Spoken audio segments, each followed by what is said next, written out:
കോഴിക്കോടും മലപ്പുറവും 2 വീതവും. മലപ്പുറത്ത് ഒരു മരണം കഴിഞ്ഞ മാർച്ചിലായിരുന്നു, അതുകൂടെ കൂട്ടിയിട്ടാണ് 2 എന്ന് പറഞ്ഞ്. ഇപ്പോൾ കോഴിക്കോടുള്ള ഒരു കുട്ടിയുടെ നില ഗുരുതരമാണ്. മിനിഞ്ഞാന്ന് അവലോകനം കോഴിക്കോട് നടത്തിയപ്പോൾ 2 കുട്ടികളുടെ നില ഗുരുതരമായിരുന്നു. ഒരു കുട്ടിയാണ് ഇന്നലെ മരണപ്പെട്ടത്. ഇതാണ് ഷിഗല്ലയുടെ ഇപ്പോഴത്തെ ഒരു സ്ഥിതി എന്ന് പറയുന്നത്. അപ്പോൾ ടോട്ടൽ നിപയുടെ കേസുകളിൽ ഇതുവരെ 38 ടെസ്റ്റുകൾ നടത്തി. ഇപ്പോൾ പേഷ്യൻ്റായി അവിടെ കിടക്കുന്ന പേഷ്യൻറ്റിന് മാത്രമേ പോസിറ്റീവ് ഉള്ളൂ, ബാക്കി എല്ലാം നെഗറ്റീവാണ്. അതായത് 38-ൽ 37 കേസുകളും നെഗറ്റീവാണ്. അപ്പോൾ ഈ ടോട്ടലായിട്ട് നോക്കുമ്പോൾ പകർച്ചവ്യാധികളുടെ സംഖ്യ എത്താണ് നിങ്ങൾ തന്നെ റിപ്പോർട്ട് ചെയ്തിട്ടുണ്ട്, ഈ വർഷം കൂടുതലാണ്. അതിൻ്റെ ഒരു മുഖ്യ കാരണമായിട്ട് ഞങ്ങൾ അവലോകനം നടത്തിയപ്പോൾ മനസ്സിലായത് ഈ ശുചീകരണ പ്രവർത്തനങ്ങളും മഴക്കാല പൂർവ്വ ശുചീകരണ പരിപാടികളൊക്കെ ഈ തെരഞ്ഞെടുപ്പ് കാരണം കുറേ തടസ്സപ്പെട്ടിട്ടുണ്ട്. അതായത് നിങ്ങൾക്കറിയാം, ലോക്കൽ ബോഡികൾ നിലവിൽ വരുന്നത് ഡിസംബറിലാണ്. ഏതാണ്ട് ഒരു 70-80% പുതിയ ആൾക്കാരാണ് വന്നിട്ടുള്ളത്. ഈ തെരഞ്ഞെടുപ്പ് കാരണം കുറേ തടസ്സപ്പെട്ടിട്ടുണ്ട്. അതായത് നിങ്ങൾക്കറിയാം, ലോക്കൽ ബോഡികൾ നിലവിൽ വരുന്നത് ഡിസംബറിലാണ്. ഏതാണ്ട് ഒരു 70-80% പുതിയ ആൾക്കാരാണ് വന്നിട്ടുള്ളത്. ഇവരെ ഒന്ന് പരിചയപ്പെട്ട് വരുമ്പോഴേക്കും മാർച്ച് 15-ാം തീയതി ഇലക്ഷൻ പ്രഖ്യാപിച്ചു. പെരുമാറ്റച്ചട്ടം വന്നു.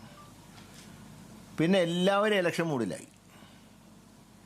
അതുകൊണ്ട് മുൻകാലങ്ങളുണ്ടായിരുന്നതിനേക്കാൾ മഴക്കാല പൂർവ്വ ശുചീകരണ പ്രവർത്തനങ്ങളിൽ തടസ്സം നേരിട്ടിട്ടുണ്ട്.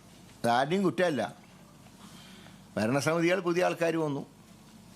പിന്നെ നിങ്ങൾക്കറിയാലോ, January panchayat local body election കഴിഞ്ഞപ്പോഴേക്കും എല്ലാവർക്കും ഒരു അസംബ്ലി മോഡായി. സ്വാഭാവികമാണ്, ഇതിലിപ്പോൾ ആരെയും കുറ്റം പറഞ്ഞിട്ട് കാര്യമില്ല. പക്ഷേ അതുകൊണ്ട് പകർച്ചവ്യാധികളുടെ എണ്ണം കൂടി. കാരണം ലോക്കൽ ബോഡിയാണ് ഇതിൻ്റെ അന്തരീക്ഷം ശുചീകരണത്തിൽ അവർക്കും പങ്കുണ്ട്, എല്ലാവർക്കും പങ്കുണ്ട്. എല്ലാവരും കൂടെ വിചാരിച്ചാലേ നടക്കും. അവരെയും കുറ്റം പറഞ്ഞിട്ട് കാര്യമില്ല. അപ്പോൾ ഇങ്ങനെയൊക്കെയുള്ള സാഹചര്യത്തിൽ പിന്നെ മാത്രമല്ല, പരിശോധനയും ഞങ്ങൾ കുറേ കൂടെ വിപുലമാക്കിയിട്ടുണ്ട്. നമ്മൾ ഈ യാഥാർത്ഥ്യം മൂടി വയ്ക്കേണ്ട കാര്യമില്ലല്ലോ, പകർച്ചപ്പനിയല്ലേ. യാഥാർത്ഥ്യം മൂടി വച്ചാൽ നമ്മളെയും ബാധിക്കും ഭാവിയിൽ. അപ്പോൾ അതുകൊണ്ട് സത്യമായി തന്നെ ഇരിക്കട്ടെ. ഇനിയിപ്പോൾ അതിൻ്റെ എന്തായാലും വിമർശനങ്ങളുണ്ടാവും. ഒന്നും ചെയ്താലും ഉണ്ടാവും, ചെയ്തില്ലെങ്കിലും ഉണ്ടാവും. അപ്പോൾ പ്രവർത്തികൾ ചെയ്യാൻ തന്നെയാണ് ഞങ്ങൾ തീരുമാനിച്ചിട്ടുള്ളത്. അതനുസരിച്ച് കാര്യങ്ങൾ മുന്നോട്ട് പോകും. പക്ഷെ ഇങ്ങനെ ഈ രോഗം വ്യാപിക്കുന്നൊരു സാഹചര്യത്തിൽ തീർച്ചയായിട്ടും അതിനൊരു കൺട്രോൾ ചെയ്യണമല്ലോ. ഇത് കൺട്രോൾ ചെയ്യണമെങ്കിൽ ഈ മേഖലയിലൊക്കെയുള്ള വിദഗ്ധരായിട്ടുള്ള ആളുകൾ, ഇപ്പോൾ ഒന്ന് രോഗം ഉള്ള സ്ഥിതി, അതിനെ പ്രതിരോധിക്കണം. രോഗം വരാതിരിക്കാനുള്ള മാർഗം അത് പരിശോധിക്കണം. പിന്നെ മൃഗങ്ങളിൽ നിന്ന് മനുഷ്യനിലേക്ക് പകരുന്ന രോഗങ്ങൾ അത് പരിശോധിക്കണം. ഇതിൻ്റെയൊക്കെ അടിസ്ഥാനത്തിൽ ഇന്ന് കാലത്ത് ഒരു വിപുലമായിട്ടുള്ള യോഗം ഇന്ന് എൻ്റെ ചേംബറിൽ കൂടി. അത് കുറേ കാര്യങ്ങൾ ഡിസ്കസ് ചെയ്തുകൊണ്ടാണ് ഈ ഇന്നത്തെ യോഗ അല്പം നീണ്ടുപോയി. അതാണ് നിങ്ങൾക്കൊരു ബുദ്ധിമുട്ടുണ്ടായത്. അപ്പോൾ ഈ പകർച്ചവ്യാധികളെ നിയന്ത്രിക്കാനൊരു ഹൈ പവർ കമ്മിറ്റി വേണം എന്നുള്ളൊരു ധാരണ മൊത്തത്തിലുണ്ടായിട്ടുണ്ട്. അപ്പം അങ്ങനെ വരുമ്പോൾ ഇതുകൊണ്ട് ലക്ഷ്യമിടുന്നത്, ഇതിനു വേണ്ടി ഒരു ഹൈ പവർ കമ്മിറ്റി ഒരു കലണ്ടർ തയ്യാറാക്കുക. ഈ പകർച്ചപ്പനികൾ നിയന്ത്രിക്കാനുള്ള ഒരു കലണ്ടർ തയ്യാറാക്കുക. അപ്പോൾ അതിന് ഓരോ സീസണിലും വരാൻ സാധ്യതയുള്ള പകർച്ചവ്യാധികളെ മുൻകൂട്ടി കണ്ട് പ്രതിരോധിക്കാനുള്ള നടപടികൾ.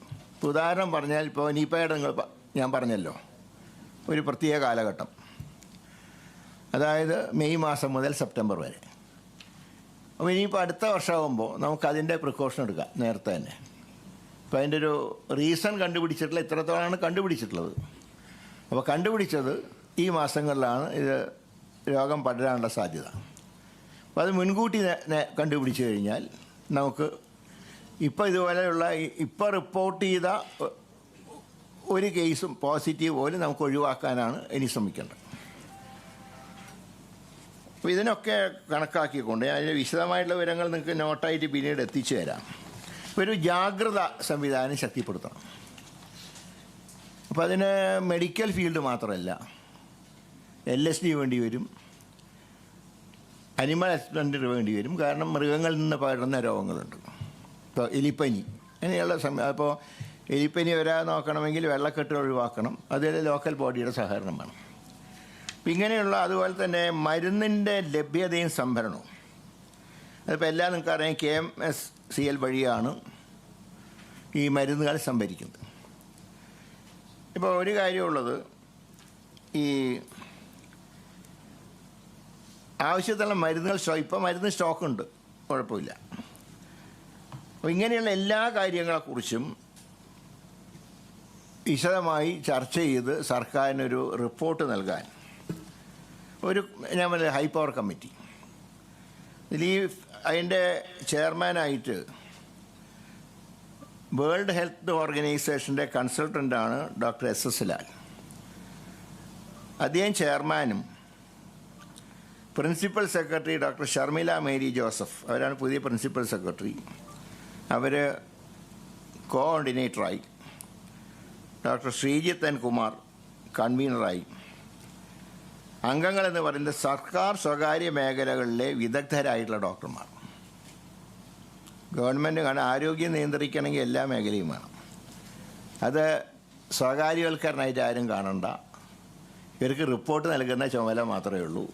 അതല്ലാതെ ഇനിയിപ്പോൾ നാളെ അത് എഴുതാൻ നിൽക്കണ്ട. സ്വകാര്യ കാരണം എല്ലാ ആശുപത്രികളും ചികിത്സയുണ്ടല്ലോ.